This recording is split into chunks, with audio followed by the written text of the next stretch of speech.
Coming up, a conversation with Lynette Crow-Iverson, at-large Colorado Springs City Council candidate.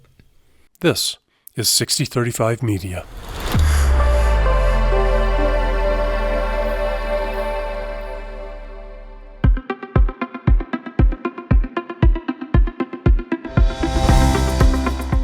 Casting an informed vote is your right and your duty as a citizen. I'm Brian Grossman, Executive Editor of 6035. And I'm Shelley Roars, spokesperson for the League of Women Voters of the Pikes Peak Region. We are teaming up to bring you conversations with the candidates in the April 2023 Colorado Springs City election. So this interview is both an episode of the new 6035 Vote podcast and the League's Making Democracy Work podcast. So let's get to it. So, Lynette, welcome. Thanks for being with us today. Thank you for having me. Yes, ma'am. So why don't you tell our listeners or our viewers a little bit about yourself and why you're running? Thank you for having me. I really appreciate the opportunity to do just that. I am a Colorado native, but I have lived in Colorado Springs since the 90s.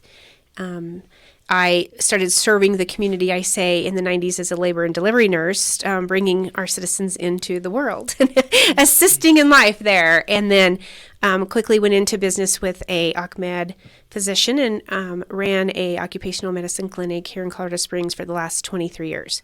I recently sold that clinic, but in those 23 years, I served on multiple boards and committees in the city. For instance, I was one of the first people that was city council appointed to the marijuana task force after Amendment 64 passed. I was one of the first board members to UC Health purchase of Memorial Hospital to that Healthcare Foundation Board, appointed by Mayor Bach and appointed by City Council. I've served on Tool COS, and I've served on the Plan COS. I've served on UC Health committees. I was the board chair for the Pikes Peak Workforce Development Center for 2 years. I'm currently the vice chair of Grandview UC Health Hospital Board. So I've served in every capacity of the city for the last 23 years.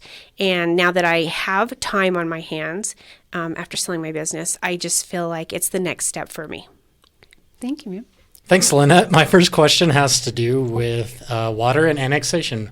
What's your stand on the 128% water rule for extending water and other utilities to flagpole annex developments? So that's a great question and one everybody's been talking about for the last year.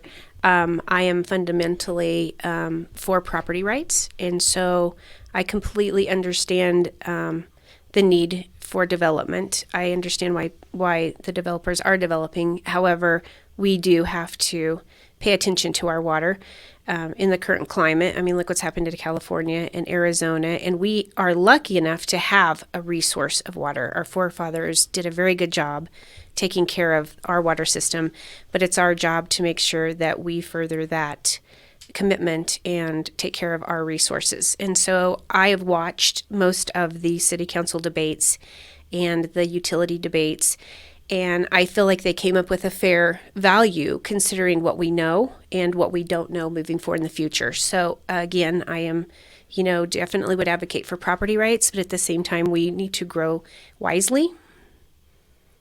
Okay. Thank you. Shelley? So I've got a two-pronged water question because it's kind of a big issue for us. We waste a lot of money on landscaping, we waste a lot of water on landscaping, right? 78% of our usage is used for the resort down the street that's got a broken sprinkler system for 2 days and didn't get it fixed, or the city-owned golf course, right? Or the neighbor down my street who's got Kentucky bluegrass in a non-native area that needs Kentucky bluegrass. So how can we do better in not wasting so much water on those items? And then the other part about is annexation. We talk about that a lot. Should the city consider extending water and other utilities to subdivisions located outside the city that might never be annexed as being that, as part of being a regional water provider? So two-pronged question. So the first question, we do live in a desert. Colorado is a desert, and it is fun to have beautiful yards and landscaping. And I do think character is important in neighborhoods. Don't get me wrong, but at the same time, we still have to realize we do live in a desert, and water is sinking down all the time. And we do have to preserve that moving forward. And xeriscapes, there's many beautiful ways we can xeriscape. So I am not opposed to restricting some of that moving forward as we move forward with newer developments. It's really a mixed bag going backward. Okay. And so water restrictions, come into play 3 days a week, 2 days a week, however that looks, cutting back as much as we can. And it's really an individual's responsibility to take part in that. It's not just the utilities' responsibility, but each one of us, if we're paying attention to our water waste, whether it's in our house and in our yard, and doing those things that we can do, I think that we can solve this together as a community. Okay. Thank you. And then that second part was, should the city consider extending water and other utilities to subdivisions located outside the city that might never be annexed as part of a regional water provider? Well, I think we do have to be a good neighbor to all of our surrounding cities that do, or like when I say cities, I talk about Fountain, Peyton, Callahan. They're not cities, but they do wander into the springs, and they are still our neighbor, and they do spend dollars in the springs that goes towards our utilities and the city. But at the same time, I think that's going to come up with this new task force that's just been put in place with the city and the county representation. And hopefully that task force will have some expertise on it as well that will help drive that situation. I would really hate to say to our neighbors, sorry, you're out of water, there's nothing we can do, like we're seeing in Arizona. But at the same time, there has to be a regional approach to it. And I'm hoping that when I'm on council, I can help drive that task force as well to really come up with, the smart thing to do, the right thing to do with the expertise on there, bring people in from other parts of the country that are facing this, that have already faced this, and how did they solve it. So I want to be a good neighbor, but at the same time, we do have to take care of our citizens in Colorado Springs first and foremost. Yes, ma'am. Thank you. Mm-hmm. Brian? Another property rights question, although changing gears a little bit. Where do you stand on accessory dwelling units in single-family residential areas? And that's been real fun. Again, I am fundamentally, I stand by property rights and character of neighborhoods. And I realize that there is a shortage of housing, and that would be really, a great thing. But at the same time, I think we have to go by city code and regulation and and we have to listen to the neighborhood as well. So it's a mixed bag, and it's always going to be controversial. Infill is not going to be ever like Greenfield. Greenfield, is not as controversial as infills. And so I think that's always going to be a mixed bag, but we do have to pay attention to our neighbors. We do have to respect their property rights. We do have to make sure we hold the integrity and the character of each neighborhood, such as the Old North End and historic neighborhoods. At the same time, the citizens will drive those conversations. I'm not opposed to them, but I do want to respect the neighbors and their opposition or their open arms to them at the same time in a neighborhood I don't live in. I think it's important for me as a council person to listen to what that neighborhood wants and not so much what I want, because I don't live there. Myself personally, I think it's great to have mixed use. And if that's something that somebody can make extra money on, because I'm 100% a capitalist, I think that's fantastic. But at the same time, we have to respect each other. So again, that's another form of council that we have to be listening to our constituents citywide. So just to clarify, you see it as a case-by-case, neighborhood-by-neighborhood sort of thing. Is that right? As long as it falls under code. Under code and that regulation. It should be up to the yes. neighborhoods to drive those conversations. I do believe that. Okay. Thank you. Shelley? Another housing question, right? Just down the street from me, townhomes starting at $400,000, right? So we definitely have an issue, right? Whether you want to say it's attainability, affordability, however you want to classify it. How would you plan to address the city's affordable housing issues? That issue is going to be an all hands on deck from the federal, state, and local level. We definitely have an attainable housing. It's not so much, I would say, a shortage as it is attainable. I mean, they're going up everywhere. But when a single family cannot afford to buy a home because of interest rates or shortage of land or shortage of housing, then they're stuck in the rental market. So when they're in the rental market, and then it drives up the cost because everybody's in a rental market and not in a home market. And so I think some things we can do is we can take advantage of some programs to help the first-time home buyer, that young family getting into a home and getting out of the rental market with different HUD plans. There's HUD bonds. There's different LICT programs. We could possibly go back to when the city was, it was like, I want to say 20 years ago, the city did help first-time home buyers with like a $10,000 down payment towards their home if you qualified at a certain income and you lived in the city limits. And maybe those are the things we start looking at to get those families back into a home, to loosen up the rental market a little bit. And it will help relieve some of the stress. In this economy right now, families are having a hard time affording their rent and their mortgages. So we've got to find a way to bring that down for especially the young family. Thank you. Mm-hmm. Brian? Public safety. Colorado Springs Police Department is short 50 to 100 officers. I have 70 here in my notes, but it sort of depends on the day from its authorized strength. How do you propose to bolster the police department, and what would you do to address public safety in general? That's my number one platform is safety. I believe every citizen in Colorado Springs has a right to feel safe and be safe. That's a mixed bag as well, because not only are we short 80 police officers, but we have a 10% attrition. So how are we going to continue to recruit and not continue to lose at the same time? Because we can keep recruiting, but at a 10% attrition, it's not really helping that much. And we do have the money in the budget for 180 police officers. Additional, you mean? Total. I don't. The total force, I think, is over 700. Yeah, 700. So 180 more. More. Additional. Yes. Additional. Yes. Right. And so, how do we do a better job of recruiting? How do we do a better job of retaining? And, those are the things that I would really focus on, is giving the police and fire the resources that they need to do that job. Okay. Thank you. Shelley?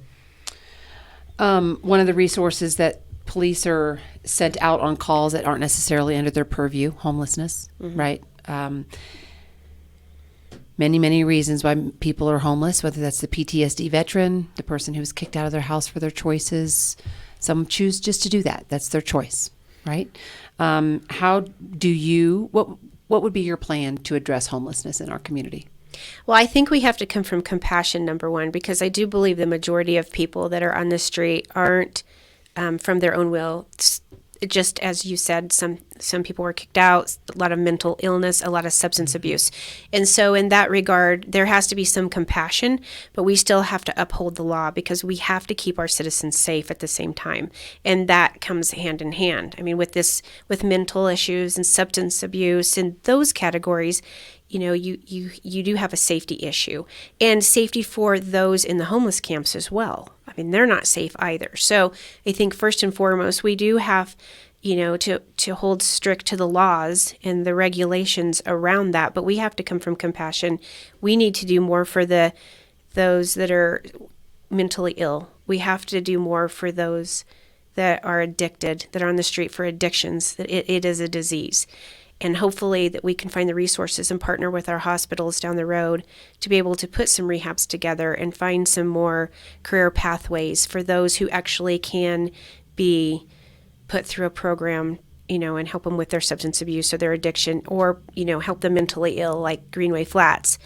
Really the mentally ill, that's just a place for them to live out their life in a safe place where they can, because a lot of the people that live in Greenway Flats are so mentally ill, they are not going to be contributing members of society, but it's the humane way to help them live out the rest of their life. And I think if we could do more of those types of things in our community at the same time as keeping our citizens safe, then that would be a win-win.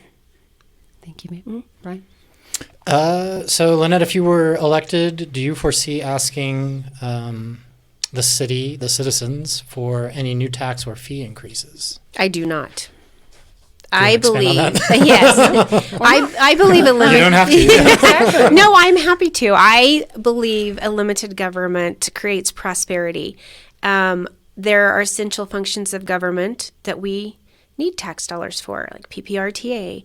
I'm currently running the TOPS for trails, parks, and open space. Those things are dedicated infrastructure that a city is responsible to, taxpayers are responsible. That is something an essential government. Police, fire, infrastructure are essential functions of government. But we don't want to raise taxes so much that our citizens can't afford to buy houses, that our citizens can't afford to stay here, that our young families can't continue to grow and get ahead. And so I am not a proponent of more taxes at all, but I think that the last 8 years we've done a really good job with 2C, PPRTA, with TOPS. Those are some dedicated tax revenues that are essential to our city and that are good for our city. But I don't foresee myself being one that would increase taxes, no. You mentioned your involvement with TOPS. Can you clarify that? Yes, so I'm managing the TOPS campaign. Right. Meaning you're in support of the Yes. top. Okay. Yes. Yeah. So, yeah, You are the registered agent. I am the registered agent, and I ran the first 2C campaigns. So clearly, I love infrastructure, and I think it's important for a city to have great infrastructure. And I just ran the last PPRTA that passed in November. So I am not, I'm a limited government. Mm-hmm. But there are things that the government is responsible for, and I do believe it's police, fire, and infrastructure. Okay. Thank you. Yep. Charlie. Thank you, Brian. My couple of questions that I have are league specific with a couple of issues. We do not support or oppose candidates. That's one great thing about us. But there are certain things that we do take issues on, and these two are those. We'd like to know how you feel about them. What are your thoughts on moving spring municipal elections to the fall in order mainly to help increase voter turnout and save the city approximately $600,000 per election year? So that's that one. And then what are your thoughts on raising city council pay to a reasonable amount? Obviously, $6,250 is what the pay is, to be inclusive of others who don't have the ability to do this as their only job, like retirees or someone who just sold their business. Right. No, exactly. Those are great questions. So the first question, I completely would be in supportive of moving the April elections to November, because it's true. 30-40% of our citizens vote in the April elections, and they do cost a lot of money. And so to save the city money and to have more people come out and vote, which is our right, and we should be doing that, I would agree with that. Great. 100%. Thank you. And then that last one on raising city council pay. Right. And you are correct. You kind of get what you pay for, right? And so you're only going to get a few segment of people who can sit on, and I don't mean that in a negative way, but there's only so many people who can sit on city council, like you just indicated, at $6,000 a year. I don't know that pays my gas going in. Well, you get an additional $4,000 for that's okay, good to know. It's like for travel and expenses and whatnot. But to my point, it's still that pretty bad.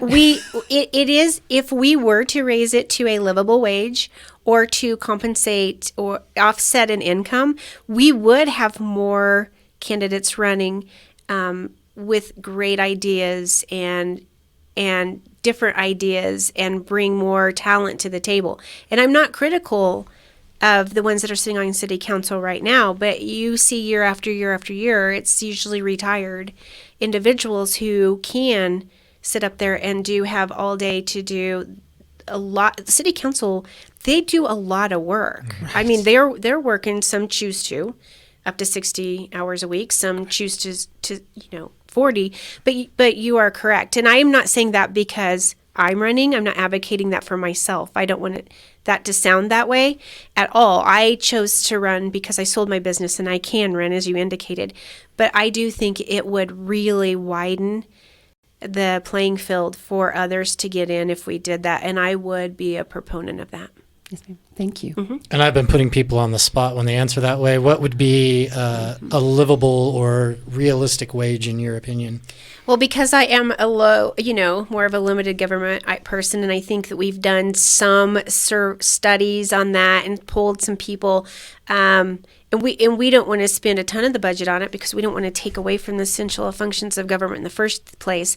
I think that the voters would think 60,000, 70,000 would probably be a fair, livable wage where you could offset an income if you had two incomes or whatnot. I mean, if that's something you really wanted to do, you could find a way to serve on council for 60 or 70,000 a year.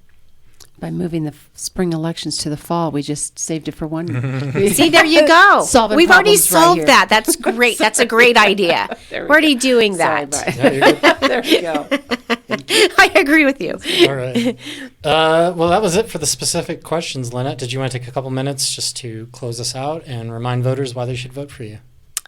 Again, I am probably the most experienced candidate running in this specific race with all of the service I've done in the city for the last 23 years and serving on every committee and board that I can do to help make our community a better place. I feel like all of us have that duty in our city to do as much as we can. I would urge the voters to vote. I know there's some voter fatigue. I know I've heard a lot of people say recently, my vote just doesn't matter. And I think if you're looking at the federal, news, and you will get, I can see why you would think that, but I just want to urge everyone that your vote does matter in local elections, that your city government does help your quality of life.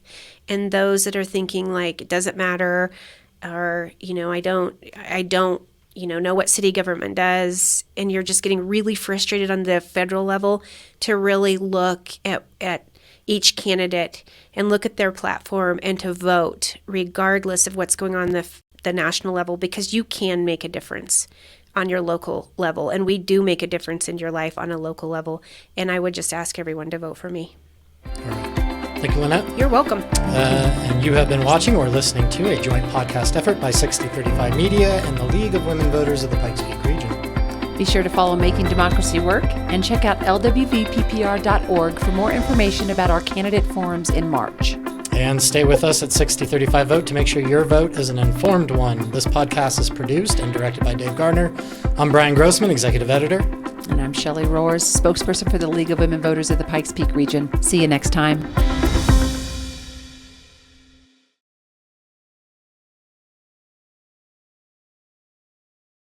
Hi, I'm Dave Gardner. And I'm Nick Raven. We're the podcast producers here at 6035 Media. 6035 Vote is just one of a growing family of hyperlocal podcasts that we're creating.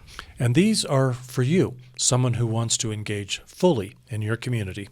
We've got the 6035, which is a quick, lively recap of the top news stories of the week. It's my favorite. It's really great and often funny. I love having you as a guest, actually. I do too. And then we have Hot Takes and Streaming Breaks, which is a potpourri of news and commentary about movies, gaming, TV, streaming, and just so much more. It's for the youthful at heart, and, that could be anyone, really. Yeah, I'm surprised I even really enjoy it because Nick hosts that, and he's witty. Well, and the cool thing is that you can watch both of these podcasts on YouTube.